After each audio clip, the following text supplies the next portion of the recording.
안녕하십니까. 전세계 계신 CBN 청취자 여러분, 하나님의 말씀으로 사랑과 행복 전하는 CBN 교과방송의 정수 인사드립니다. 네, 안녕하세요. 한민호입니다. 예, 목사님 반갑습니다. 지난 네, 4년간의 선교사의 삶을 마치고 얼마 전에 귀국하셨죠? 네, 이제 한 일주일 된 것 같은데요. 지금 격리 중이신가요? 네, 격리 중에 있습니다. 어떤가요? 격리하시는 삶이? 일단 한국에 들어오니까요. 네, 굉장히 춥네요. 그렇죠. 네, 날씨가 쌀쌀하고. 그런데, 이 햇볕이 너무 좋은 것 같아요. 유럽의 날씨는 겨울에는 되게 우중충하잖아요. 해도 음, 일찍 지고, 항상 구름이 껴 있는데, 좀 더 추운 반면에 정말 태양이 쨍긋 나면서 너무 환하고 상쾌한 음, 그런 날씨 너무 좋은 것 같습니다. 목사님의 마음을 표현하신 것 같습니다.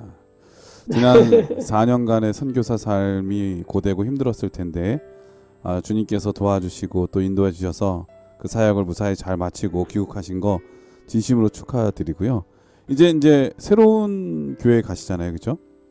네, 횡성에 있는 우천교회로 가시게 됐는데 그곳에서도 우리 목사님께서 비전과 꿈을 가지시고 교회가 부흥 성장하는 큰 역사가 있기를 저는 목사님의 팬으로서 응원 드립니다. 많은 우리 네. 청취자분들도 함께 기도해 주시라고 생각이 되어집니다. 근데 네. 공교 목사님께서도 이제 또 예, 출국 준비를 하셔야 예, 되잖아요. 공교롭게도 저도 목사님이 들어오시자마자 제가 선교사로 가게 네, 됐어요.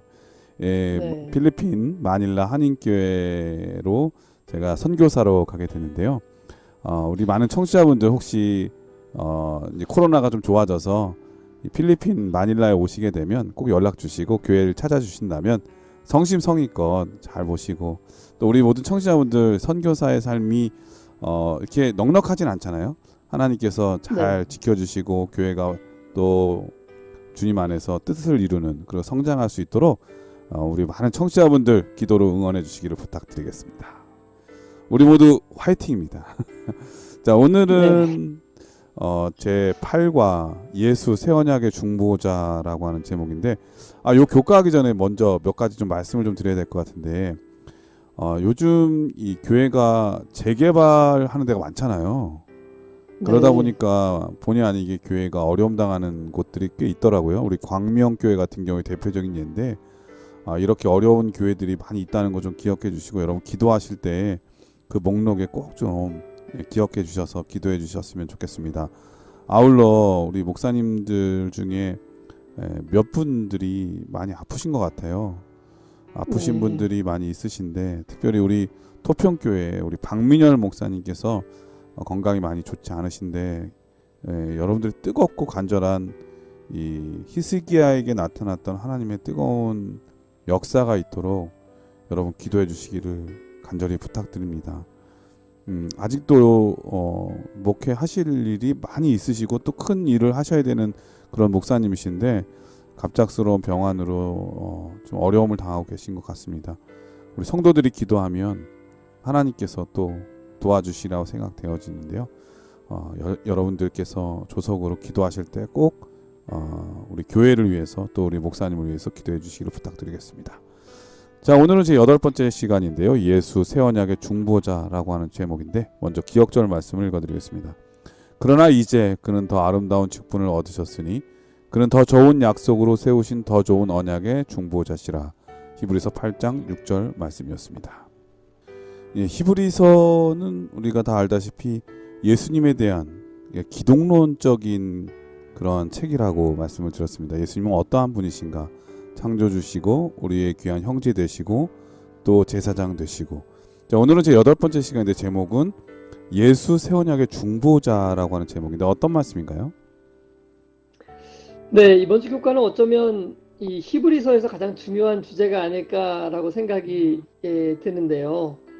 어, 이제 바울은 히브리서를 통해서 계속해서 그리스도를 높이고 있죠. 우리가 지난 시간들을 통해서 뭐 지난과는 그 전과였던 걸로 기억하는데 우리의 대제사장 되시는 그리스도께서 이 멜기세덱의 반차를 따르는 대제사장이셨다는 거 우리가 살펴보았고요.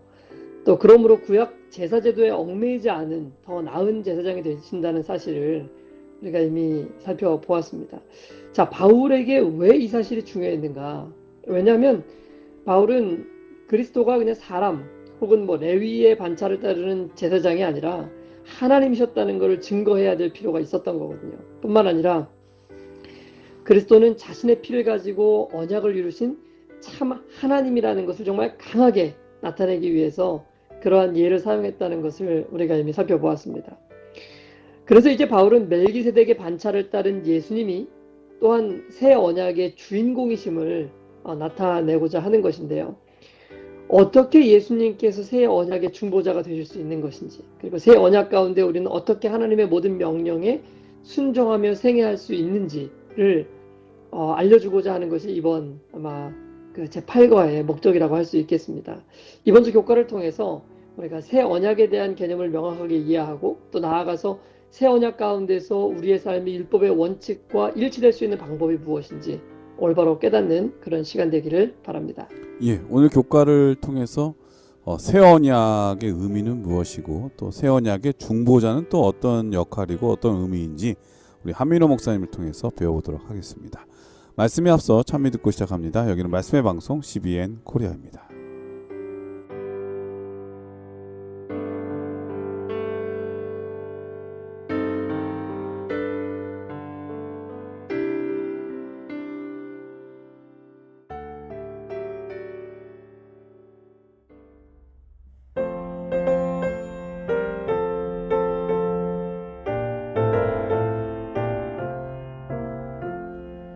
예수를 더욱 배우고 바른 바 은혜 전하며 계속해 주신 사랑을 더 깊이 알기 원하네. 내 평생의 소원, 내 평생의 소원, 계속해 주신 사랑을 더 깊이 알기 원하네. 예, 찬미 잘 들었습니다. 1월 소지는 새 언약의 필요성이라고 하는 제목인데요. 어떤 말씀인가요? 네, 먼저 우리 히브리서 6장 20절의 말씀을 읽으면서 우리 일요일 교과를 좀 시작해 보도록 하겠습니다. 그리로 앞서가신 예수께서 멜기세덱의 반차를 쫓아 영원히 대제사장이 되어 우리를 위하여 들어가셨느니라. 네, 바울은 여기 예수님께서 멜기세덱의 반차를 쫓아 영원한 대제사장이 되셨다고 언급하고 있습니다. 네, 반차가 무슨 어, 뜻인가요? 네, 반차는 네, 반찬을 나르는 차가 아니고 뭐 네, 반일 이거는 좀 반절 휴가를 내는 걸 반차라고 하는데 그런 뜻 아니잖아요, 그렇죠? 월차 대신 네, 반차는 네, 보통 이렇게 어떤 계열이나 혹은 어떤 그룹 뭐 이런 것들을 이제 반차라고 이야기를 합니다. 그러니까 뭐 레위의 반차, 뭐 레위 제사장들의 어떤 그룹 계열이 음. 아니고 멜기세덱의 그룹을 쫓아 이제 그 영원한 대제사장이 되셨다라는 이야기로 좀 이해를 하면 좋을 것 같습니다. 사실 유대인들은 제사장은 레위 지파만 될 수 있었고 그 레위 그렇죠. 지파가 이제 시대가 흐를수록 자손들이 많아졌잖아요. 그러니까 네, 제사장 봉사를 다 할 수 없으니까 그걸 순번을 나눠서 24로 네, 나눠 가지고 제사장 네, 봉사를 할 수 있도록 이렇게 계열을 만들었는데 자, 이것을 네, 순번 혹은 계열 이렇게 해서 24 반차로 이렇게 말을 네, 했죠.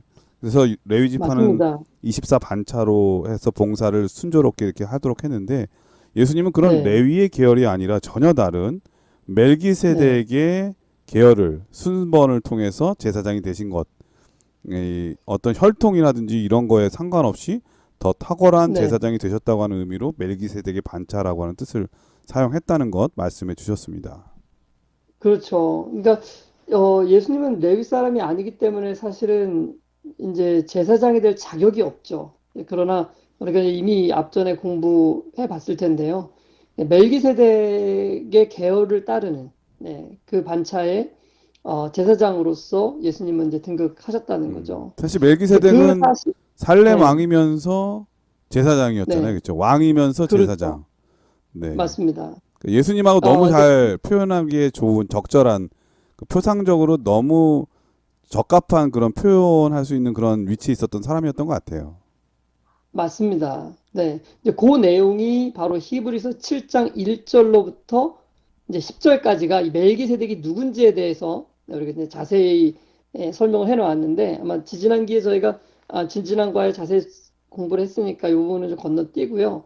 그 이후에 멜기세덱이 누군지에 대해서 자세히 설명하고 왜 어떻게 멜기세덱의 반차를 따랐는지를 이야기하면서 7장 11절에 다음과 같이 언급하는 장면이 나옵니다. 목사님 읽어주시죠. 레위 계통의 제사 직분으로 말미암아 온전함을 얻을 수 있었으면 백성이 그 아래서 율법을 받았으니 어찌하여 아론의 반차를 쫓지 않고 멜기세덱의 반차를 쫓는 별다른 한 제사장을 세울 필요가 있느뇨. 네, 바울은요, 만약 구약 시대의 레위 지파의 제사장들을 통해서 온전함을 얻을 수 있었다면 굳이 왜 예수님이 멜기세덱의 반차를 쫓은 다른 제사장으로 이 땅에 올 필요가 있었느냐라고 반문하고 있는 것입니다.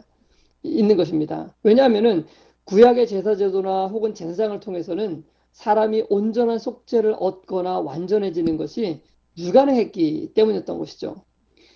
다만 구약의 모든 제도들은 후에 멜기세덱의 반차를 따라오게 될 메시아를 상징적으로 나타내 보여주기 위한 역할에 불과했던 것입니다. 그러므로 옛 언약하에서 이룰 수 없었던 것을 이루기 위해서 새 언약의 참된 중보자로서 예수님께서 레위 지파의 반차가 아니라 멜기세덱의 반차를 따라 이 땅에 오셔야 했던 것입니다. 그러나 새 언약을 필요로 했다는 사실이 뭐 구약 시대에 있었던 이 제사 제도가 뭐 전혀 쓸모 없는 것이었다라는 것을 말해주는 것은 아닙니다.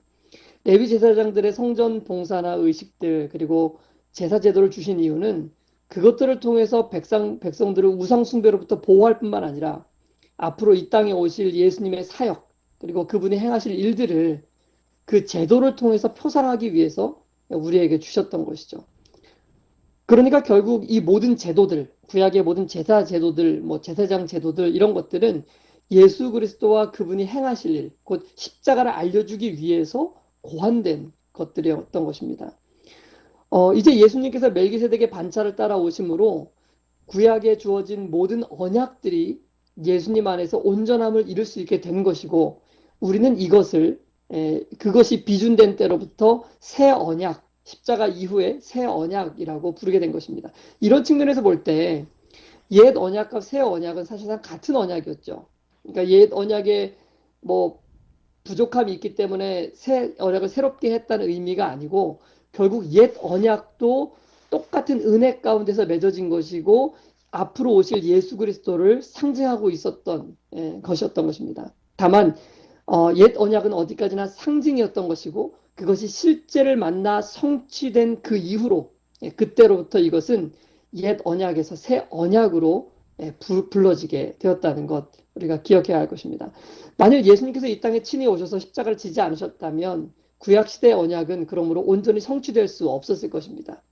구약이 한결같이 증거하고 예표하고 있었던 그대로 예수님께서 십자가에 달려 돌아가심으로 구약의 언약이 확전된 그 사건, 이것을 우리가 새 언약이로 부른다는 것 기억했으면 좋겠습니다. 예, 이럴수지는 새 언약의 필요성이라고 하는 제목인데 그것은 바로 이 구약의 제사 제도가 바로 다 예수님을 나타내는 것이었기 때문이죠. 어린 양도 예수님, 그리고 또 그 양의 피를 가지고 중보자로서 섰던 제사장도 바로 예수님을 나타냈던 것이고요.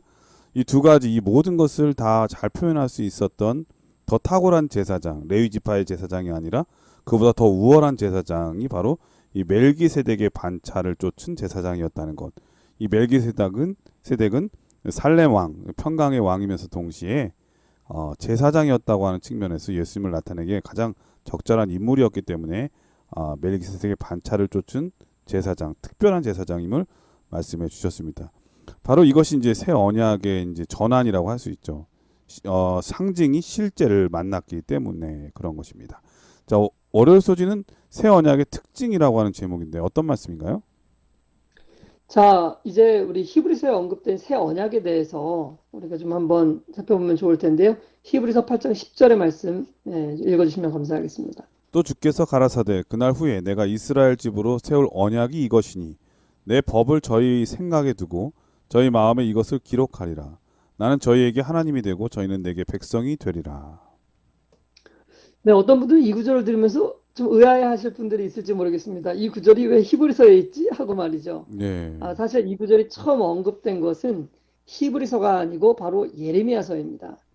예레미야서에 있는 이 부분을 또 한번 그대로 한번 읽어볼까요? 예레미야 31장 31절로 33절의 말씀을 목사님 좀 읽어주시죠. 나 여호와가 말하노라. 보라 날이 이르리니 내가 이스라엘 집과 유다 집에 새 언약을 세우리라. 네, 33절도요. 나 여호와가 말하노라. 그러나 그날 후에 내가 이스라엘 집에 세울 언약은 이러하니 곧 내가 나의 법을 그들의 속에 두며 그 마음에 기록하여 나는 그들의 하나님이 되고 그들은 내 백성이 될 것이라. 네, 이 히브리서에 언급된 이 구절은 이미 예레미야 시대 때 하나님께서 예레미야를 통해서 우리에게 주신 말씀이었어요. 내가 유다의 집에 새 언약을 내가 세우겠다고. 그러니까 새 언약에 대한 약속은 신약 시대에 주어진 것이 아니고 이 언약의 성취는 이미 구약 시대부터 약속되어 있었던 것이 신약 시대에 성취된 것임을 우리는 알 수 있는 것입니다. 자, 그러면 여기 언약에 보면 무엇이 어떻게 성취될 것이라고 예수님께서 우리에게 말씀해 주고 있는 것입니까? 여기 보면 이렇게 기록합니다. 곧 내가 나의 법을 그들의 속에 두며 그 마음에 기록하여 나는 그들의 하나님이 되고 그들은 내 백성이 될 것이라. 자, 약속이 무엇입니까? 새 언약의 약속이요. 법이 돌비가 아니라 사람의 마음에 새겨지게 되는 것, 이게 새 언약의 축복이고 새 언약의 선물이고 새 언약의 약속이에요. 그러면 하나님께서 우리에게 우리의 마음속에 그분의 율법을 새기신다는 의미는 무슨 의미이며 그런 일들이 일어났을 때 실제로 우리의 삶에는 어떤 일이 벌어지는 것인가? 네, 아주 간단합니다. 율법이 우리 마음에 새겨진다는 의미는 율법을 더 이상 억지로 이 구원을 얻기 위해서 지킨다는 의미가 아니라 자발적인 마음으로, 기쁜 마음으로, 이것들을 즐거워하는 마음으로, 행복한 마음으로 하나님의 율법을 따르고 그것을 지키고자 하는 마음이 우리에게서 올라오는 것, 이것을 성경은 하나님의 법이 우리 마음에 새겨진다라고 표현하고 있는 것입니다. 자, 그렇다면은 어떤 사람들이 누가 이 약속의 성취를 경험하게 될 수 있을까 하는 것이 중요한데요. 그것은 바로 십자가에 달려 돌아가신 구주가 나의 죄를 용서하고 구원하여 주시기 위하여 돌아가셨다는 사실을 깨닫고 그 경험 안으로 들어가는 모든 사람들의 심령 가운데 하나님의 율법의 말씀이 새겨질 것이라고 약속해주고 있는 것입니다. 자, 그렇다면은 이 언약의 성취는 꼭 신약 시대에 와서만 이루어져야 하는 것인가? 아니요, 그렇지 않습니다. 이것은 이미 구약 시대부터 하나님께서 구약 시대에 살아가고 있었던 이스라엘 백성들에게 이루어 주시겠다고 약속하신 언약이었던 것입니다. 그래서 구약 시대에도요, 이 언약의 성취를 이미 경험했던 수많은 사람들이 있었습니다. 표상적인 제도와 또 뭐 제사 제도, 뭐 의식들을 통해서 이미 미래에 오실 그리스도에 대하여 깨달았던 수많은 사람들 중에 이 새 언약 가운데서 하나님의 율법이 그들의 심령 가운데 새겨지는 그런 경험을 하는 사람들이 많이 있었던 것입니다. 뭐 예를 들면은 뭐 아브라함이라든지 뭐 다윗이라든지 모세라든지 이런 사람들이 다 그 언약 가운데서 하나님의 은혜를 누릴 수 있었던 그런 사람들이었죠. 생각해 보면 네네. 아담부터 그랬을 것 같아요. 그렇죠. 하나님께서 아담에게 양을 잡도록 하셨잖아요. 네네. 그리고 이 양을 잡으면서 이거는 하나의 상징이고 네. 진짜 어린 양이 올 거라고 하는 약속을 주어진 거잖아요. 그게 그렇죠. 바로 이제 되돌아올 수 있는 에덴으로 되돌아올 수 있는 하나님의 약속의 어떤 상징물이잖아요. 그러니까 이게 맞습니다. 세대를 거듭할수록 아담은 네. 계속 그 믿음의 후손들에게 계속 이 사실을 주지해 줬겠죠. 그러니까 맞습니다. 네. 다음 세대들이 또 그 양을 잡았을 때 또 후손들에게 이거는 하나님의 약속의 보증이고 이 어린 양 우리를 위한 대속이 되시는 그분이 오실 때에 비로소 우리는 에덴으로 돌아갈 것이라는 생각을 했겠죠. 그러니까 이 어린 양은 곧 메시아의 오심에 대한 약속인과 동시에 그 메시아가 오실 때가 그들의 진짜 이제 에덴으로 돌아갈 수 있는 마지막이라고 생각했던 것 같아요. 맞습니다. 그러니까 그러니까 구약의 결국 모든 세대들, 맞습니다. 네. 구약의 모든 죄송합니다. 세대들은 이러한 이 양을 드리면서 메시아에 대한 세상을 가지고 있었고 또한 그것이 세상 끝 종말이라는 생각을 가졌겠죠. 그러니까 예수님이 오신 때 이후부터는 모든 인류가 다 마지막에 대한 생각을 갖고 있었던 것 같아요. 그래서 유대인들은 메시아의 오심부터 마지막을 계산한 것 같습니다. 그러니까 어떤 면에서 예수님의 제자들도 마지막의 세대를 살았던 것이고 주의 재림을 계속 고대하면서 살았던 지금까지 이어오는 그 재림의 신앙이 계속 한결같이 이어온 것이 아닌가 그런 생각이 드네요. 맞습니다. 근데 이 히브리서의 관점에서 보면 이제 그렇게 아담 이후로 예수님의 이 땅에 오심과 우리의 죄를 용서하시고 우리를 구속하시겠다는 그 개념, 양을 잡아 제사를 드리면서 그들이 가졌던 그 개념, 이 개념이 올바로 정립된 사람들은 하나님과의 새 언약 가운데서 살아갔던 것이거든요. 그게 비록 구약의 시대였지만 뭐 아브라함이라든지 다윗이라든지 모세라든지 그들은 분명 구약 시대에 살았던 사람들입니다. 그러나 그들이 가졌던 언약은 옛 언약이 아니고 네. 그들은 새 언약의 상태 아래서 살았던 거예요. 그러나 이제 뭐 대부분의 이스라엘 백성들 그 율법을 자신의 능력을 가지고 순종하려고 하고 예수님께서 우리의 죄를 어떻게 용서하시는지 올바로 이해하지 못했던 대다수의 이스라엘 백성들이 살았던 그 삶은 옛 언약 아래서의 삶이었던 거죠. 이렇게 보면 옛 언약과 새 언약의 개념이 명확해집니다. 옛 언약이냐 새 언약, 옛 언약에 사느냐 새 언약에 사느냐에 대한 개념은 시간이나 그게 언제 맺어졌냐에 대한 개념이 아니라 하나님과 맺고 있는 관계, 믿음으로써 그분이 나의 죄를 용서하시고 받아주신다는 올바른 관계 안에 들어가 있는 사람들은 새 언약 안에 사람들이고 그 관계 안에 있지 못한 사람들은 그들이 신약 시대에 살고 있더라도 행함으로써 구원을 쟁취하려고 하는 그 정신에 있는 남아있는 사람들은 여전히 옛 언약 가운데 남아있는 사람이라는 것을 우리는 이해할 수 있게 되는 것이죠. 그러니까 구약 시대에도 하나님의 사랑과 십자가의 은혜를 깨달은 사람들은 여전히 새 언약 가운데 살았던 것이고 신약 시대인 오늘날에도 그분의 십자가의 은혜나 사랑 그리고 용서의 기별을 깨닫지 못하는 많은 사람들은 여전히 옛 언약 가운데 머물러 있게 된다는 것입니다. 그러므로 우리가 새 언약이라고 얘기할 때 그 특징이 뭐냐? 첫 번째, 우리 죄를 대신해서 십자가에 달려 돌아가신 예수 그리스도를 발견하는 것입니다. 두 번째로, 십자가에서 나의 죄를 용서하시고 받아주신 그분의 은혜를 확신하는 것입니다. 그래서 세 번째로, 그 용서와 사랑에 감격해서 우리의 삶을 그분께 온전히 드리고 하나님을 사랑하고 이웃을 사랑하게 되는 삶, 그것이 바로 이 새 언약 가운데 들어간 사람들의 특징인 것입니다. 자, 그렇다면 오늘 우리의 모습은 어떻습니까? 우리는 옛 언약 가운데 살아가고 있는 사람들입니까? 아니면 새 언약의 충만한 기쁨 가운데 살아가고 있는 사람들입니까? 하나님의 은혜와 사랑이 우리 마음속에 차고 흘러넘치는 것은 매우 특별한 경험입니다. 그 은혜가 충만한 것은 오직 새 언약 하에서만 경험되어질 수 있는 것이죠. 이러한 참된 새 언약의 기쁨이 우리 안에 있게 되기를 간절히 바랍니다. 예, 월요일 서지는 새 언약의 특징이라고 하는 제목인데 이 새 언약의 특징은 보이는 것보다 그 이상의 깊이가 의미가 더 크다. 이렇게 말할 수 있을 것 같아요. 이걸 네. 깨달을 때 그 감사가 더 크다는 생각이 드는데요. 뭐 이게 적절한 예인지는 모르겠지만 결혼할 때 어떤 상징물을 주잖아요. 목사님 결혼하실 때 사모님께 혹시 뭐 결혼 증표로서 뭐 반지나 뭐 시계 하셨나요? 네, 저희도 뭐 시계를 하나씩 네. 이렇게 그러니까 시계는 맞췄습니다. 사실은 그 사람의 마음을 다 표현하기는 부적절하잖아요. 네, 근데 이보다 더 큰 의미를 마음에 품고자 이걸 보는 거잖아요. 네, 그러니까 이걸 볼 때마다 더 큰 그러니까 어린 양은 어떤 상징이지만 그 안에 품고 있는 새 언약은 너무 크기 때문에 어린 양을 볼 때마다 깨닫는 것이 더 크기 때문에 감사하고 이런 사람은 비록 양을 잡지만 새 언약 가운데 거하고 있는 것과 같은 것이죠. 그렇죠. 그리고 우리가 결혼할 때 주례사님이 그러잖아요. 머리가 팥뿌리가 되도록 네. 사랑하라고. 네, 예. 그런데 이제 팥뿌리를 보면은 이제 별 의미가 없는데 인생이 지나서 머리가 희끗희끗 변해가는 남편 혹은 아내의 모습을 봤을 때에 그 이상의 또 깊은 사랑의 의미를 깨닫지 않습니까? 맞습니다. 그 상징물은 그것보다 더 큰 의미가 있기 때문에 그걸 깨닫는 사람들은 여전히 진짜 의미를 갖고 살아가는 것이죠. 어린 양보다 네. 더 큰 예수님의 실제, 이것은 바로 처음부터 주셨던 하나님의 새 언약의 증표가 되기 때문에 어린 양을 확실하게 믿는 사람은 양을 잡지만 새 언약 가운데 늘 살아가는 사람들이었다고 하는 것.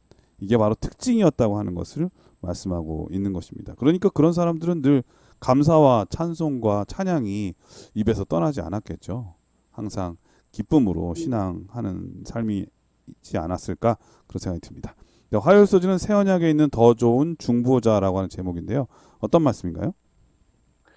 네, 옛 언약 아래서는 이스라엘 백성들은 이제 짐승의 피를 가지고 제사를 드렸죠. 그들은 죄를 지을 때마다 용서를 받기 위해서 양이나 염소의 피를 의지할 수밖에 없었습니다. 자, 그렇다면 그들의 그 짐승의 피가 그들의 죄를 실제적으로 용서해 주었습니까? 네, 당연히 그렇지 않았죠. 그들은 그들의 제사 제도는 앞으로 있게 될 놀라운 사건, 즉 십자가의 사건을 예표하는 것, 그것 이상도 이하도 아니었습니다. 제사장들이 그래서 아무리 경건하게 양을 잡아도, 제사장들이 아무리 최선을 다해서 성소 봉사를 해도 그것 때문에 백성들이 죄를 용서받는 것이 아니었습니다. 다만 그 제도는 백성들의 시선을 앞으로 오실 메시아를 바라보게 하기 위해서 고안된 것이었습니다. 죄 용서를 위해서 대신 돌아가실 예수 그리스도에 대한 믿음을 가질 수 있도록 해주는 것이 이러한 모든 성소 제도의 목적이었죠. 그러나 이 구약 시대의 제사 제도, 이런 성소 제도는 두 가지 점에서 온전하지 않았고 또 실패했습니다. 첫 번째는 성소에서 드려지는 피가 실제로 백성들의 죄를 사할 수 없다는 점. 예. 그렇기 때문에 그 성소 제도는 상징이었고 온전한 것이 아니었다는 것. 우리가 기억할 필요가 있고요. 자, 두 번째는 꼭 그럴 필요는 없었는데 이스라엘 백성들이 제사 제도를 통해서 기억해야 할 그리스도의 희생을 기억하지 못했다는 점. 이건 실패한 거죠. 그 목적을 이루지 못한 것입니다. 그래서 이 두 가지의 불완전함과 실패 요소 때문에 결국 구약의 성소 제도는 기대했던 진정한 유익을 이스라엘 백성들에게 가져다 주지 못했던 것입니다. 예, 제가 말씀드리면서 생각나는 게 예전에 네. 그 베트남을 한번 가본 적이 있는데요. 거기에 네. 경남 그룹인가? 거기서 세운 진짜 제일 높은 랜드마크죠. 베트남의 랜드마크인 제일 큰 빌딩이 있었거든요. 네. 와, 그거 대단하더라고요. 근데 꼭대기 올라갔더니 그 모형도인가요? 이게 조감도 같은 게 있었어요. 근데 그 안에 네. 건물을 세울 그런 미니어처 같은 건물이 있었거든요. 네. 거기에 보니까 이제 막 이렇게 건물이 이렇게 지어질 거다 이렇게 그런 모형 미니어처 같이 생긴 것들이 이렇게 세워져 있었어요. 근데 제가 그걸 보면서 되게 깊은 인상을 받았거든요. 앞으로 이렇게 이 도시를 이렇게 설계해 나가서 이렇게 만들었구나. 그런 걸 느낄 수 있었으니까요. 그런데 이 미니어처가 예쁘긴 하지만 아쉬운 건 뭐냐면 제가 그 안에 들어갈 수가 없다는 것이고요. 그리고 겉모습은 볼 수 있었는데 속 안에 뭐가 있는지 구체적으로 알 수가 없었다고 하는 거예요. 네. 이것도 마찬가지죠. 이 성소의 네. 이런 제사 제도는 어떤 면에서 그 네. 미니어처 같은 거죠. 그렇죠. 불완전한 거예요. 그러나 네. 기대감을 갖게 하는 거죠. 이렇게 할 수 있구나. 이런 의미가 있구나. 이렇게 될 거구나 하는 그런 꿈과 비전을 또 생각할 수 있으니까 말이죠. 그렇죠. 그런 근데 뜻이 사실 그 아닐까요? 미니어처는 실물에 대하면 뭐 아무 의미가 없는 거잖아요. 실제가 그렇죠. 오기 전까지 필요한 것이니까요. 그런데 이제 그런 것들을 보면서 실체가 어떻게 올 것인지를 기억하도록 주어졌음에도 불구하고 결국 이스라엘 백성들은 기억하지 못했거든요. 그러니까 두 가지 점에서 이건 다 불완전한 것들이었다는 거예요. 그래서 바울은 히브리서 7장 18절에서 19절의 말씀에 보면 이렇게 얘기하고 있죠. 전옛 계명이 연약하며 무익함으로 패하고 율법은 아무것도 온전케 못할지라 이에 더 좋은 소망이 생기니 이것으로 우리가 하나님께 가까이 가느니라. 네, 바울이 전에 계명이 연약하여 무익함으로 패하였다라는 이 말은 도덕법, 십계명을 말하는 것이 아닙니다. 그것은 성소와 관련된 제사 제도를 말하고 있는 것이죠. 그 성소 제도가 앞서 이야기한 것처럼 온전한 것이 아니었고, 네, 또 그 제도를 통해서 예수님을 바라보는데 실패했기 때문에 더 이상 그 제사 제도가 우리에게 유익을 가져다 줄 수 없는 거예요. 이거 이제 버려야 되는 것입니다. 그리고 더 좋은 것, 예수 그리스도께서 이 땅에 오신 그것을 우리가 바라보고 거기서부터 우리가 유익을 얻을 수 있다라고 말하면서 또 음. 바울은 다음과 같이 얘기하죠. 히브리서 7장 21절로 22절인데요. 현대인의 성경으로 읽어드리겠습니다. 예수님은 다음과 같은 약속의 말씀에 따라 제사장이 되셨습니다. 주께서 약속하셨으니 그 마음을 바꾸지 않으실 것이다. 너는 멜기세덱의 계열에 속한 영원한 제사장이다. 이렇게 하여 예수님은 더 좋은 계약의 보증이 되셨습니다. 네, 그래서 바울이 하고 싶었던 말은 뭐냐면 이제 구약 시대의 모든 불완전한 이 제사 제도를 붙들지 말라는 것입니다. 유대인들에게. 왜냐하면 유대인들은 여전히 그 제사 제도를 붙들고 있었거든요. 제사 제도를 생명처럼 여기는 유대인들에게 바울의 이러한 권면은 분명히 받아들이기 힘든 것이었을 거예요. 예, 그도 그런 그럼에도 게 불구하고 네, 처음부터 약속한 그 제사 제도와 그 양의 메시아에 네, 대한 이 약속인데 실제로 그분이 오셨잖아요. 근데 그렇죠. 옆에 계신데도 여전히 양만 잡고 있으니까 그 그렇죠. 실제가 되신 그분이 볼 때는 얼마나 안타깝고 마음이 안쓰러웠을까요? 맞습니다. 그러니까 그것을 사실 올바른 의미도 알지 못했잖아요. 그들은 그것이 예수 그리스도를 상징한다는 것 자체도 이해하지 못했고 그 불완전한 그 제사 자체에도 불완전한 그것을 여전히 붙들고 있으니 바울은 그거 이미 버려라. 그거 이제 필요 없는 것이다. 우리가 붙잡을 것은 멜기세덱의 계열에 속한 이 레위 지파가 아니고 하늘에 속한 이 계열에 속한 영원한 대제사장이 되신 예수 그리스도께서 이 땅에 오셨다는 사실을 그리고 그 모든 약속들을 온전히 성취시켰다는 것을 바울은 너무도 말해주고 싶었던 것이거든요. 뿐만 아니라 죽음에서 부활하신 그리스도는 인간을 구원하겠다는 하나님에 대한 약속, 이 약속에 대한 온전한 이 보증이 된다는 사실을 강조하고 싶었던 거거든요. 그래서 이렇게 하여 예수님은 더 좋은 계약, 이거 언약이죠. 더 좋은 언약의 보증이 되셨습니다라고 바울이 이야기한 것이거든요. 말하자면 예수 그리스도가 우리의 죄의 문제에 관한 우리가 어떻게 죄를 짓고 어떻게 영원한 멸망으로 들어갈 수밖에 없게 되었을지라도 그 죄 때문에 우리가 영원한 죽음을 당하지 않을 것이라는 보증, 개런티를 우리에게 주었다는 것입니다. 이거 얼마나 참 놀라운 일입니까? 우리가요, 물건을 살 때 따지잖아요. 이거 개런티가 있냐, 없냐. 이거, 예, 이거 뭐 3개월 개런티가 있냐, 1년 개런티가 있냐. 이거 개런티가 있다는 것은 하자에 대한 모든 책임을 그쪽에서 져주겠다는 얘기잖아요. 개런티가 예. 있으면 좀 더 비싸요, 또. 아, 그렇죠. 예, 더 네. 귀하고. 그렇죠. 그러니까 이 개런티는 하자가 발생하고 문제가 발생했을 때의 책임을 모두 네, 그, 뭐죠? 제작한 쪽에서 책임져 주겠다는 것이거든요. 판매자. 판매자가요. 그러니까 네. 인간을 만드신 하나님께서 개런티를 해주신 거예요. 죄의 문제에 관한해서는 걱정하지 말아라. 예. 십자가는요, 우리 죄의 문제에 관한 그분이 모두 다 책임져 주시겠다는 이 문서에 십자가에 달려 돌아가심으로 다시 한번 도장을 꽝 찍어준 것입니다.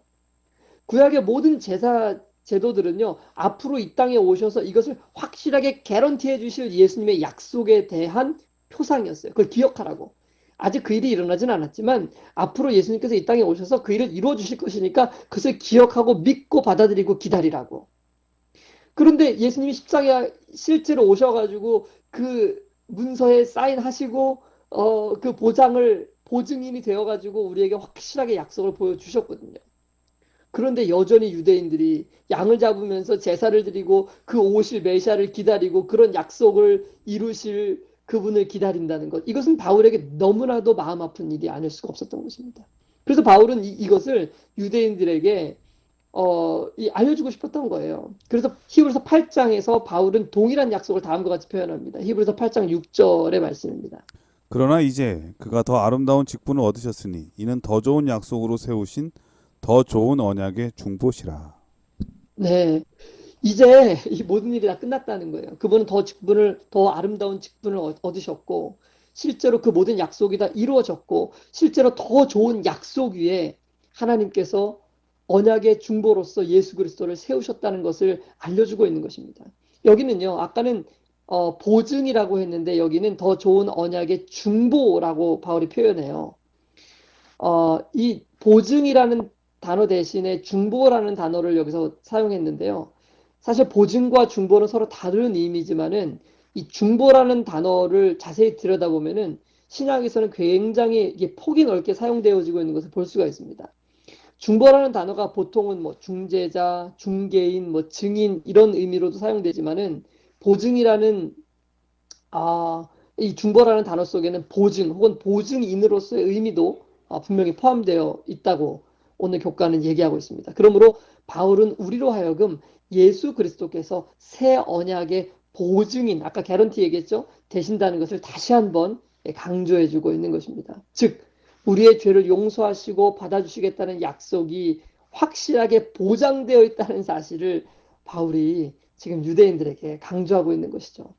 만약 유대인들이 이 사실을 깨닫고 받아들일 수만 있다면 그들의 삶이 얼마나 그리스도 안에서 풍요로울 수 있을 것인가 바울은 생각하지 않았을까요? 뿐만 아니라 오늘 우리도 마찬가지입니다. 우리의 신앙의 핵심은요, 바로 이 사실을 잊지 않는 것입니다. 이 약속을 기억하는 것입니다. 십자가로서 보증하신 그분의 약속을, 우리의 모든 죄를 도말하시고 용서해 주시겠다는 그분의 약속, 우리가 이 사실을 잊지 않게 되기를 간절히 바랍니다. 예, 화요일 소지는 새 언약에 있는 더 좋은 중보자라고 하는 제목인데, 예수님은 죄의 문제, 우리의 구원이죠. 구원의 문제에 있어서는 이보다 더 좋은 분이 없다고 하는 것. 근데 그것을 받아들이는 것은 엄청난 결단이 필요하다는 생각이 많이 듭니다. 예전에 일반 개신교회 목사님 하시다가 개혁을 하셔서 저희 교회의 목사님이 되신 몇몇 분들의 말씀을 들어보면 이거는 엄청난 결단이었다고. 그냥 단순하게 내가 교회를 바꾼 문제가 아니라 내 인생 전체를 바꾸는 문제였다라는 얘기를 하신 적이 있거든요. 근데 가만 네. 보면 예수님 당시의 제사장들은 지금 양을 잡아서 제사 드리는 것 때문에 수많은 이익을 취하고 있고 또 그것 때문에 풍요를 얻는 경우도 있었잖아요.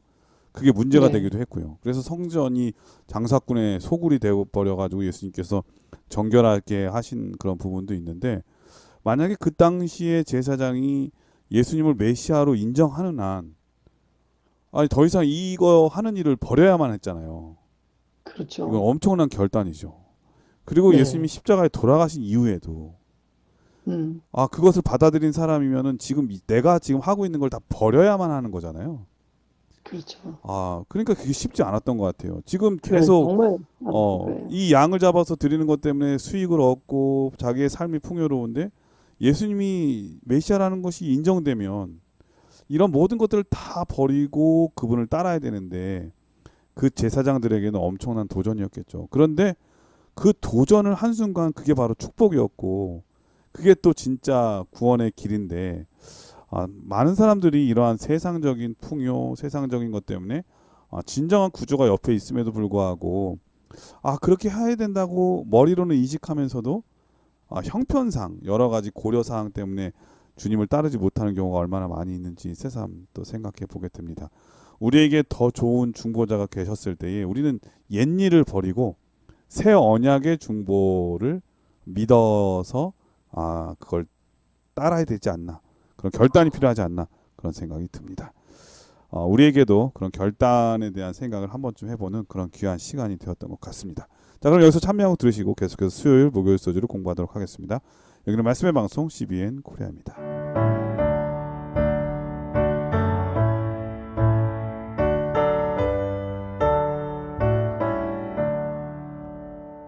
복의 근원 강림하사 찬송하게 하소서. 한량 없이 자비하심 증량할 길 없도다.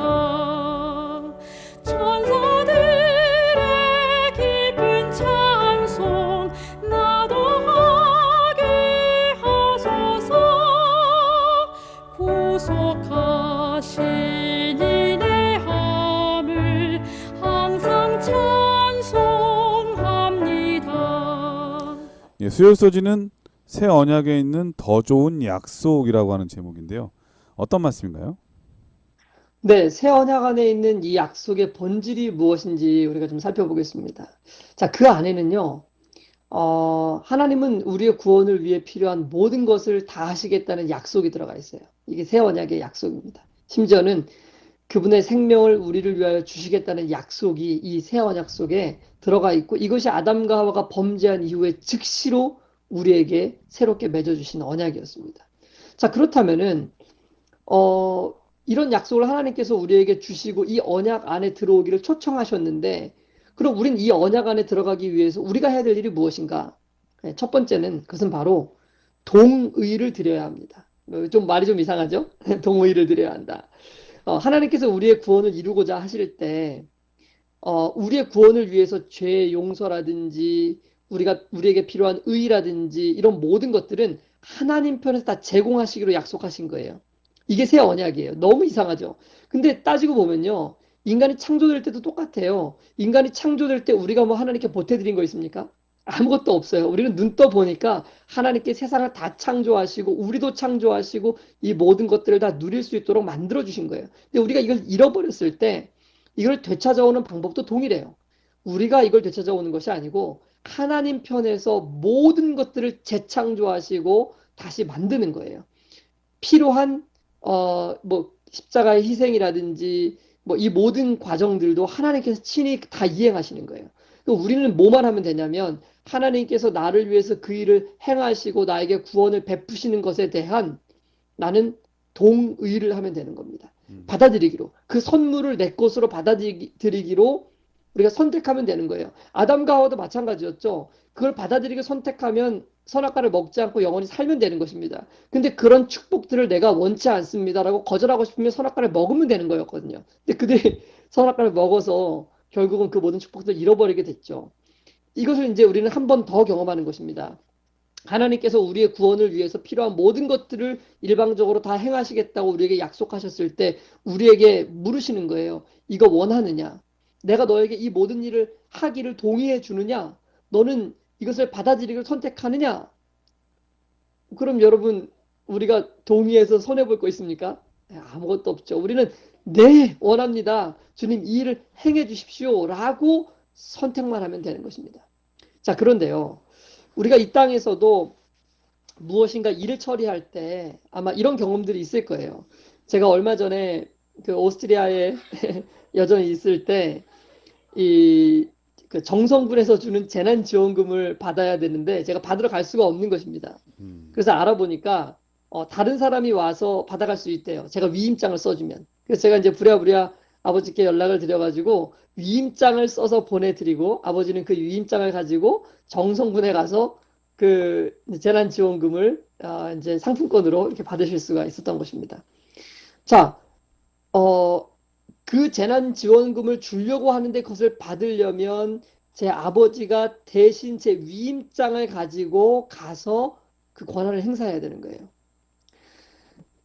구원도 마찬가지입니다. 하나님께서 우리에게 구원의 모든 축복을 다 주시기 위해서 준비하셨어요.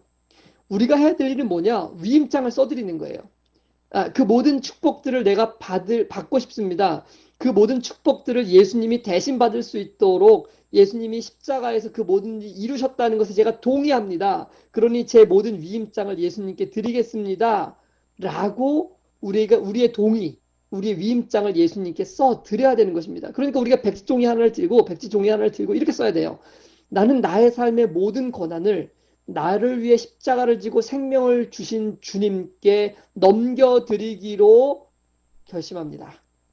하고 날짜 쓰고 우리가 사인해가지고 이거 예수님한테 딱 드려야 돼요. 근데 자, 이게 무슨 만약에 의미인가? 위임장을 네, 썼는데 그럼 네, 권한을 드렸어야 되는데 위임장을 네, 써놓고 그 네. 위임장대로 안 하고 자기 마음대로 하게 되면 어떻게 되는 겁니까? 그럼 이제 이 위임장이 무효가 되는 거죠. 예, 자, 의미가 없어지는 그러니까 거죠. 사실 위임장이. 그렇죠. 그러니까 그 위임장을 쓰는 행위가 사실은 침례예요. 그러니까 침례라는 것은 내가 물속에 장사 지내면서 내 자신이 죽는 거잖아요. 2000년 전에 예수님이 십자가에 달려 돌아가실 때 내가 그분과 함께 십자가에 달려 죽었다는 것을 내가 표현하는 거예요.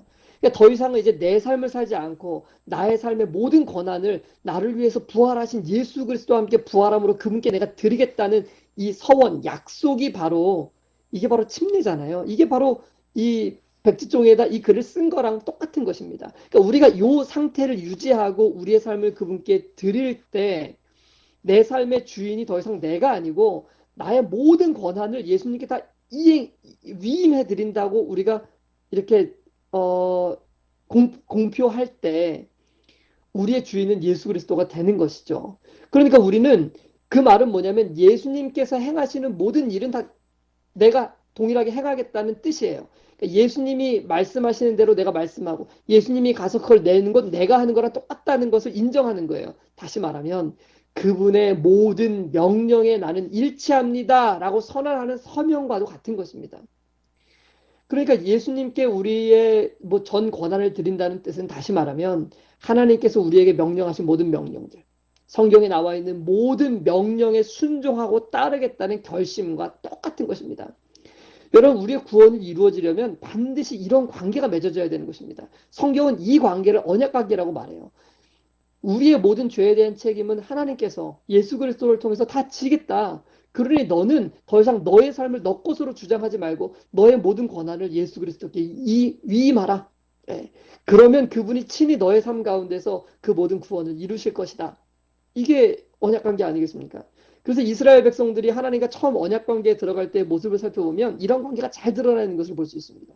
출애굽기 24장 1절에서 8절에 보면은 시내산에서 하나님께서 모세를 불러서 다음과 같이 말씀하시는 장면이 나와요. 24장 3절의 말씀입니다. 모세가 와서 여호와의 모든 말씀과 그 모든 율례를 백성에게 고하매 그들이 한 목소리로 응답하여 가로되 여호와의 명하신 모든 말씀을 우리가 준행하리이다. 근데 이 고백이 무슨 고백이냐면 우리는 이제 하나님만을 우리의 주인으로 섬기겠습니다. 우리의 모든 권한을 하나님께 드리겠습니다. 하나님의 뜻대로 우리는 준행하며 뜻대로 순종하며 살겠습니다. 하나님의 율법과 하나님의 명령에서 거스르는 일 우리 하지 않겠습니다. 우리는 하나님의 소유입니다. 라고 하나님의 소유가 되고 하나님은 우리의 주인이 되겠다는 약속이 바로 시내산에서 맺어졌던 약속 언약이었던 거거든요. 그러니까 하나님께서는 너는 내 백성이다. 그러니까 내가 너희들에게 필요한 땅을 주고 생명도 주고 먹을 것도 주고 내가 모든 거를 다 책임지겠다. 조건이 무엇이냐? 하나님께서 이 일을 너희를 위해 하실 수 있도록 너희의 생애를 하나님께 온전히 바치고 하나님을 신뢰하고 믿고 따라라. 이게 언약 관계의 약속이었거든요. 근데 이스라엘 백성들이 그렇게 했습니까? 그렇게 안 하죠. 믿지 않아요. 하나님 신뢰하지 않고 하나님께 바치지도 않습니다. 하나님은 그렇게 바쳐야지만 그들을 위해서 일하실 수가 있어요. 그래서 가나안 땅에 들어가서 대신 싸워주시고 그 사람들을 몰아내서 이 사람들 애굽 땅에 아니, 가나안 땅에 들어가서 정착하게 하고 행복을 누리며 살 수 있게 해 주실 수 있는데 그들이 믿지 못하니까 어떻게 됩니까? 40년 동안 떠도는 것입니다. 그것은 하나님 책임이 아니에요. 하나님은 벌써부터 이스라엘 백성들을 데리고 들어가고 싶은데 그들에게 믿음이 없는 것입니다. 그들이 전권을 위임해 드리기를 주저주저 하는 거예요. 그걸 배우는데 40년이라는 시간이 걸린 것입니다. 그조차도 그 이후에도 그들은 거기서 계속 끊임없이 실패하고 넘어지는 삶의 연속을 살아갈 수밖에 없었던 것입니다. 뭐 이스라엘 백성들이 사실은 하나님 앞에서는 우리가 여호와의 모든 명령하신 말씀들을 준행하겠다고 굳게 맹세했어요. 그러나 그 약속은 사랑에서 사랑이 동기가 돼서 나온 그 고백이 아니었습니다. 그들은 두려움에서 하나님을 따르겠노라고 그리고 혹은 하나님이 약속하신 그 축복들을 얻기 위해서 그들은 하나님의 말씀에 순종하겠다고 그들은 고백했지만 전적으로 하나님의 뜻에 자신의 삶을 바치고 하나님을 사랑하는 마음이 동기가 되어서 그들은 하나님을 따르겠다고 결심한 것이 아니었습니다. 그렇기 때문에 그들은 끊임없이 그 결심에서 돌이킬 수밖에 없었던 것이죠. 히브리서 10장 5절로 10절에는요. 이 동일한 약속을 사람으로 성취하신 예수님에 대한 기록이 나옵니다. 이스라엘 백성들은 그 약속을 이루는데 실패했어요. 그러나 그 약속, 하나님과의 그 약속을 이루는데 승리하신 예수님에 대한 모습이 나오는데요. 히브리서 10장 7절의 말씀 읽어주시겠습니다. 그때 내가 말하였습니다. 하나님이시여 보십시오. 나에 관해 율법책에 기록되어 있는 대로 내가 주의 뜻을 행하러 왔습니다. 네, 자, 이 언약을 수행하기 위해서 오신 예수 그리스도는 무슨 일을 행하셨다고요? 율법책에 기록되어 있는 대로 내가 주의 뜻을 행하러 온 것입니다. 그래서 예수님께서 이 땅에 오셔서 사신 생애는 뭐였냐면 자신의 전권, 자신의 모든 생애의 모든 자아를 하나님 앞에 굴복시켰어요. 그리고 하나님의 모든 명령에 순종하는 삶을 처음부터 끝까지 사셨던 거예요. 그분은 단 한순간도 자신의 뜻대로 산 적이 한 번도 없으십니다. 그의 본성은 십자가를 거절하고 싶은 마음으로 동요됐지만 그럼에도 불구하고 그분께서는 갈바리 그 언덕에서 혹은 골고다 언덕에서 나의 원대로 마옵시고 아버지의 뜻대로 되기를 원하나이다 하고 자신의 뜻을 굴복하고 하나님께 자기의 전 삶을 드리는 장면들을 우리가 볼 수 있지 않습니까? 그분은 십자가 위에서 얼마든지 내려오실 수 있었어요. 그러나 거기에 매달려 있는 것이 하나님의 뜻이었기 때문에 그는 하나님의 뜻에 따르기로 결심하고 자신을 하나님께 드렸던 것입니다. 그래서 그분은 그 언약을 성취하신 거예요. 자, 여기에 이 모본이 있는 것입니다. 그와 동일한 방법으로요. 하나님을 따르기를 원하는 사람, 이 언약 가운데 들어가기 원하는 모든 사람들은 우리를 위하여 그 일을 이루신 그 보증이 되신 예수 그리스도께 우리의 삶을 바쳐야 하는 것입니다. 우리의 삶을 드려야 해요. 그리고 백지장에다가 이제 내 삶은 내 것이 아니라고, 내 삶은 하나님의 것이라고, 하나님의 모든 명령에 따르겠노라고, 하나님께서 말씀하시는 것은 다 순종하며 살겠노라고, 사랑의 기초에서 그분이 나를 위하여 십자가를 지시고 나의 죄를 용서하셨기 때문에 그 사랑 안에서 우리의 삶을 기쁜 마음으로 드리는 것입니다. 이것이 바로 새 언약 안에 들어가는 약속인 거예요. 새 언약 안에 더 좋은 약속이 있다고 예수님께서 우리에게 보증하는 것입니다. 이 약속 안으로 들어오면 내가 너에게 더 좋은 것을 주겠다. 그 더 좋은 것이 무엇이냐? 그것은 누구든지 예수님과 같이 또한 자신의 삶을 온전히 주님께 드리고자 하는 모든 사람들에게 예수께서 걸어가신 동일한 길을 걸어갈 수 있는 힘과 능력을 성령을 통하여 우리에게 주시겠다는 더 좋은 약속이 우리에게 준비되어 있는 것입니다. 그래야 우리는 이 언약 관계 안에서 이 모든 축복을 누리게 된다는 것이죠. 이 더 좋은 약속을 주신 하나님께 감사하면서 언약에 보증되시는 그리스도를 믿고 우리의 삶 전체를 그분께 드리는 우리 모두가 되었으면 좋겠습니다. 예, 수요서지는 새 언약에 있는 더 좋은 약속이라고 하는 제목인데요. 사실 어린 양을 통해서 구원의 방법을 알려주셨죠. 그런데 그 어린 양이 상징하는 것이 무슨 뜻인지 이해하는 새 언약에 들어간 사람은 그 구원의 실제를 맛보게 되는 것이기 때문에 더 좋은 약속을 받는 것과 마찬가지인 거죠. 우리는 하나님의 약속을 믿음으로 받아들일 때 구원에 대해서 결코 두려워할 일이 없다고 하는 것, 우리 목사님 말씀을 통해서 배울 수 있었습니다. 자, 목요일 소지는 새 언약이 마음의 문제를 해결함이라고 하는 제목인데 어떤 말씀인가요? 네, 새 언약과 관련해서 주신 약속을 먼저 다시 한번 좀 읽어보겠습니다. 예레미야 31장 33절입니다. 나 여호와가 말하노라. 그러나 그날 후에 내가 이스라엘 집에 세울 언약은 이러하니 곧 내가 나의 법을 그들의 속에 두며 그 마음에 기록하여 나는 그들의 하나님이 되고 그들은 내 백성이 될 것이라. 네, 그리고요. 에스겔 36장 26절, 27절의 말씀도 읽어드리겠습니다. 또 새 영을 너희 속에 두고 새 마음을 너희에게 주되 너희 육신에서 굳은 마음을 제하고 부드러운 마음을 줄 것이며 또 내 신을 너희 속에 두어 너희로 내 율례를 행하게 하리니 너희가 내 규례를 지켜 행할지라. 네, 이 두 약속은 모두 하나님께서 구약 시대에 우리에게 주신 새 언약에 대한 약속입니다. 자, 그런데 이 약속이 오직 신약 시대에만 성취될 수 있는 것 아니었다는 거 우리가 이미 살펴보았죠. 옛 언약이나 새 언약이나 네, 그것은 시대를 말하는 것이 아니고 하나님과 어떤 언약의 관계 안에 어떤 관계 안에 들어가 있느냐를 말해주는 것입니다. 그러므로 구약 시대에도 여전히 은혜로 죄 용서되었다는 것을 믿는 모든 사람들은 새 언약에 거하고 있었다는 걸 살펴보았죠. 자, 그들의 삶에는 방금 전에 읽었던 예레미야 31장 33절이나 에스겔 36장 26절, 27절의 약속이 성취될 수 있었던 것입니다. 다시 말하면 하나님께서 우리 마음속에 하나님의 율법을 새겨 넣으시고 그 율법들이 순종되어지고 지켜지는 그런 삶들을 경험할 수 있게 해주셨다는 거예요. 자, 그렇다면 어떻게 구약의 사람들이 새 언약 가운데 이러한 놀라운 약속의 성취를 이룰 수 있었던 것인가? 자, 여기서 우리가 깨달아야 되는 가장 핵심 키워드는 뭐냐면 바로 사랑과 용서라고 할 수 있겠습니다. 자, 제가 목사님께 질문을 한번 좀 드려보죠. 네. 목사님 연애할 때, 네, 그 사모님이 그 여자친구였을 때 데이트 가자고 했습니다. 그런데 지금 목사님 매우 시험 공부로 바쁩니다. 목사님이랑 어떻게 하십니까? 전 데이트를 갑니다. 아, 그렇죠. 네. 여자친구가 정말 가지고 싶어하는 선물인데 너무 비싸요. 목사님이라면 어떻게 하시겠습니까?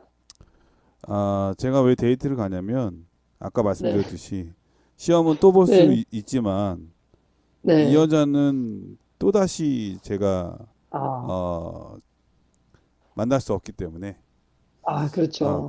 그런 거죠. 네. 그러니까는 뭐 선물 뭐 만약에 원하는 게 있다면 정말 네. 원하는 게 있다면 저는 어떻게든 제가 능력이 된다면 해주고 싶어요. 아, 그렇죠. 맞아요. 자, 근데 결혼하고 나면 사람이 바뀌나요? 자, 그 바뀐 게 아니고 사실은 네. 원래 그랬던 거죠. 다만 이 사랑의 감정이 내 이성을 지배하고 있을 때는 우리가 이것저것 따지지 않고 행하게 되는 거예요. 그러니까 만약에 우리가 이 사랑의 감정에 의해서 이성이 계속해서 이게 지배를 받게 된다면은 우리의 행동은 계속해서 그 사랑의 감정 안에서 행하게 되는 거예요. 뭐 이게 좀 이해가 좀 그렇게 뭐 적절하지 않을 수도 있겠지만은 신앙도 마찬가지입니다. 그러니까 율법에 대한 순종의 문제는 이제 결국 하나님에 대한 사랑과 애정에 달려 있는 것이라고 저는 말하고 싶어서 그런 거예요. 그러니까 더 많이 사랑하는 자는 하나님의 명령, 말씀하시면 순종하는 거예요. 예, 기쁜 마음으로. 근데 사랑하지 않는 사람들이 하나님 사랑하지 않는데 하나님 말씀하는 걸 순종하려고 보니까 너무 힘들어요.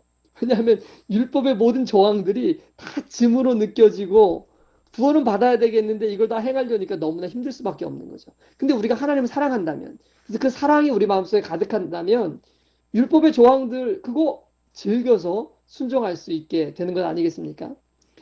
구약에서 주신 모든 약속들, 즉 하나님의 법을 우리 마음속에 두시겠다는 이 약속은요. 결국 이게 무슨 약속이냐면 하나님에 대한 사랑이 우리의 삶 가운데서 최선, 최고, 최우선 이 첫 번째 위치에 들어갈 수 있도록 하나님에 대한 사랑을 우리 마음속에서 회복시켜 주시겠다는 약속인 거예요. 결과적으로. 그게 어떻게 일어나냐면 바로 십자가 위에서 예수님께서 그 일을 이루어 주신 겁니다. 예수님께서 십자가 위에서 달려 돌아가신 것을 우리가 깨닫고 그분이 나를 위하여 나의 죄를 용서하기 위하여 그렇게 십자가에 달려 돌아가셨다는 것을 이해하고 깨닫고 믿고 받아들이고 그 안에 그 경험 가운데로 들어가는 사람들은 하나님에 대한 사랑과 은혜를 충만히 경험되어지고 우리 마음속에 잠자고 있었던 하나님에 대한 애정과 사랑이 깨어나게 되는 거거든요. 그래서 지금도 누구든지 십자가에서 베푸신 그 사랑과 은혜로 말미암아 그것을 깨닫는 사람들은 하나님을 최고로 사랑하게 되고 그의 생애는 하나님의 사랑으로 점점 가득 차게 되는 것이죠. 자, 그럼 어떻게 됩니까? 그러면 더 이상 자신을 하나님께 드리는 것을 아까워하지 않게 되는 거예요. 삶의 모든 권한을 주님께 드리고 성령께서 우리의 삶에 역사하실 수 있도록 자신을 비우는 삶을 살 수 있게 되는 겁니다. 이렇게 될 때 하나님의 모든 율법이 이제는 돌비애가 아니라 바로 우리의 마음속에 새겨지는 놀라운 경험 안으로 들어가게 되는 것이죠. 바로 이것을 이 약속, 이 축복이 바로 새 언약을 통해서 하나님께서 우리에게 주시고자 하는 가장 큰 선물인 것입니다. 근데 이 약속은요, 누구든지 십자가의 용서와 사랑을 깨닫고 자신을 그리스도께 바치는 모든 사람들에게 주어진 약속이었고, 이 약속은 구약 시대나 신약 시대나 모든 이 인류의 시간들을 통틀어서 하나님께서 누구든지 원하는 자에게 값없이 주시는 그분의 선물이었었던 것입니다. 이것이 바로 은혜의 약속, 새 언약의 축복이라는 것, 우리 모두가 기억하게 되기를 바랍니다. 예, 목요일 서지는 새 언약이 마음의 문제를 해결함이라고 하는 제목인데요. 중요한 것은 그 율법을 주신 하나님의 마음, 언약을 주신 하나님의 마음, 무한하신 하나님의 사랑이라고 하는 것이죠. 사랑이 답이라고 하는 생각이 듭니다. 제가 최근에 한 경험이 있었는데 제가 아는 분하고 유명한 생선구이집에 갔어요. 네, 여러 명이서 갔는데 그 중에 한 분이 생선을 드시지 않는 거예요. 고기 네, 자체를 아예 안 드세요.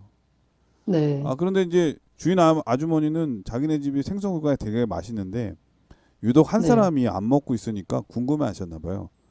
그 네, 생선 드셔보시지 왜 안 먹냐 그러니까 저는 생선 안 먹습니다 그랬거든요. 네, 그랬더니 이 아주머니가 그렇구나 생선을 못 드시는구나 하면서 갑자기 조금 한 5분 있다가 뚝배기에 네, 김치찌개를 그분한테 딱 갖다 주는 거예요. 이거 원래 메뉴에 없는 건데 어, 우리 집에 생선을 네, 안 먹는다고 하니까 내가 이거 특별히 준비했다고 하면서 먹으라고 딱 갖다 줬는데 네, 그 안에 고기 덩어리가 딱 있는 거예요. 이분은 네, 생선만 안 드시지 고기는 또 먹는다고 생각했나 봐요. 그래요. 그러니까 이분이 좀 당황하셨는데 근데 네, 이분이 참 훌륭해요. 이분이 그 고기를 다 빼고 김치만 네. 다 건져 드셨어요. 아, 아, 그러니까 그 주인 아주머니가 되게 흐뭇하게 보시더라고요. 네. 아, 그래서 저는 네. 그분이 인품이 되게 훌륭하다. 저는 그분이 고기 안 네. 먹는 거 알고 있었거든요. 네. 네, 생선뿐만 아니라 다 안 먹는 거 알고 있었는데 그분의 그런 네. 정성과 사랑이 너무 감사하니까 그걸 이렇게 네. 표현해 준 거예요. 네. 그러니까 사랑이 답인 것 같아요. 세상에 여러 가지 마음의 문제, 갈등의 문제, 또 구조적인 문제, 여러 가지 문제가 있는데 이 사랑으로 하려고 하면 거기에 다 해답이 있는데 우리가 너무 사랑 없이 자구적인 문자나 우리의 생각대로, 우리의 규례대로, 우리의 규칙대로만 따르려고 할 때 갈등은 여전히 증폭되고 또 서운한 마음도 생기고 또 가슴 아픈 일이 생기는 게 아닌가 그런 생각이 들었습니다. 하나님께서 주시는 이 모든 약속은 또 언약은 바로 우리를 사랑하신 하나님의 사랑에 있다고 하는 것. 그분의 사랑을 우리가 조금만 이해한다면 우리의 삶이 바뀌어질 수 있고 우리의 행동이 바뀌어질 수 있다고 하는 것. 그리고 신앙이 얼마나 즐겁고 행복한 것인지를 깨닫게 될 것이라고 하는 것도 배울 수 있었습니다. 사실 그렇잖아요. 그 하나님, 무한하신 사랑을 가진 그 하나님은 못하실 것이 없는 전능하신 하나님이시니까 우리의 모든 것을 아멘. 맡겨도 손해볼 일이 없다고 하는 생각. 이게 가장 큰 기쁨이 아닌가 그런 생각이 드네요. 우리 목사님께서 이번 교과를 간략하게 정리해 주시고 교과를 마치도록 하겠습니다. 네, 우리는 이번 주 교과를 통해서 새 언약과 관련된 몇 가지 중요한 사실을 살펴보았는데요. 첫 번째는 예수님께서는 멜기세덱의 반차를 따른 대제사장이 되셨다는 사실이었죠. 네, 그리고 두 번째는 그러므로 우리에게는 더 좋은 언약의 보증인이 계시다는 것입니다. 바로 예수 그리스도죠. 세 번째로 그리하여 누구든지 새 언약 가운데로 들어가는 사람들은 성령의 인도하심을 통하여 하나님의 모든 율법에 순종하는 생을 살 수 있도록 도와주신다는 것. 네, 이것이 바로 예수님의 십자가를 통해 비준된 새 언약을 통해 우리가 누릴 수 있는 가장 큰 축복이요 선물이라는 것을 우리는 살펴보았습니다. 이 선물을 우리에게 주시기 위해서 예수님께서 2000년 전에 십자가에 달려 돌아가신 것입니다. 바로 이 놀라운 사실이 우리의 마음에서 떠나지 않았으면 좋겠습니다. 항상 우리에게 은혜와 자비를 베푸신 그리스도와 그리스도의 그분의 자비와 용서와 사랑이 우리의 삶을 정말 우리의 삶의 모든 것을 주관할 수 있도록 내어드리는 우리 모두가 되었으면 좋겠고요. 이것이 우리의 삶의 모든 대화의 주제가 또 되었으면 좋겠고 그렇게 함으로 언제나 새 언약 가운데 머물러 있는 우리 모두가 되기를 간절히 소원합니다. 예, 목사님의 기도로 교과를 마치도록 하겠습니다. 은혜로우신 아버지 하나님, 오늘 다시 한번 히브리서의 말씀을 통하여 새 언약의 중보자 혹은 보증인 되시는 예수 그리스도를 기억하고 바라볼 수 있도록 인도해 주셨사오니 주님 정말 감사합니다. 아멘. 우리와 같은 죄인들 정말 아무 소망도 없고 빛도 없고 또 희망도 없는 그런 죽음을 당할 수밖에 없는 비참한 존재들이지만 주님께서 이 땅에 2000년 전에 오셔서 십자가에 달려 돌아가심으로 우리의 모든 죄를 값없이 용서하시고 받아주신 그 은혜와 사랑에 참으로 감사를 드립니다. 아버지, 이 약속을 우리가 영원히 잊지 않을 수 있도록 주님 도와주시고 이 약속으로 말미암아 새 언약 가운데서 주님께서 우리의 마음속에 율법을 새겨주시고 또한 성령을 통하여 하나님의 모든 명령에 순종할 수 있게 도와주시겠다는 이 약속을 우리가 분명히 믿고 따라가는 우리 모두가 될 수 있도록 인도하여 주십시오. 예수님의 이름으로 기도합니다. 아멘. 아멘. 전 세계에 계신 CBN 청취자 여러분, 뭐든지 다 때가 있듯이 기도도 때가 있습니다. 그때 기도했어야 되는데 하는 아쉬움이 없도록 기도할 수 있을 때 기도하는 우리 모두가 되어야 되겠습니다. 특별히 여러분 기도하실 때 우리 광명교회에 어려움 당하고 있는 그 상황을 좀 이해해 주셔서 기도해 주시기를 부탁드리겠고, 또 우리 박민열 목사님 그 아픈 중에 하나님의 뜻을 찾고 또 할 수 있는 대로 건강이 회복되도록 우리 모든 성도들의 간절한 뜨거운 기도를 아울러 부탁드리겠습니다. 그리고 한 가지 광고 드릴 것이 있는데요. 이 구글 정책에 따라서 새로운 정책에 따라서 저희 CBN 코리아의 앱이 지금 나오지 않고 있거든요. 앱을 지웠다가 다시 깔려면은 앱스토어에서 플레이스토어나 여기서 이제 CBN 코리아를 앱 다운을 받아야 되는데 이 구글의 새 정책 때문에 지금 나타나지 않고 있다고 합니다. 한 일주일 이상 걸린다고 하니까 여러분 좀 답답하시더라도 조금만 더 기다려 주시기를 부탁드리겠고요. 이 모든 문제들도 잘 해결되어서 앱으로 듣는데 문제가 없도록 여러분 좀 그것도 관심과 기도를 해주시기를 부탁드리도록 하겠습니다. 한 주일 동안 건강하시고요. 저희는 다음 주 다시 찾아뵙도록 하겠습니다. 안녕히 계십시오. 안녕히 계세요.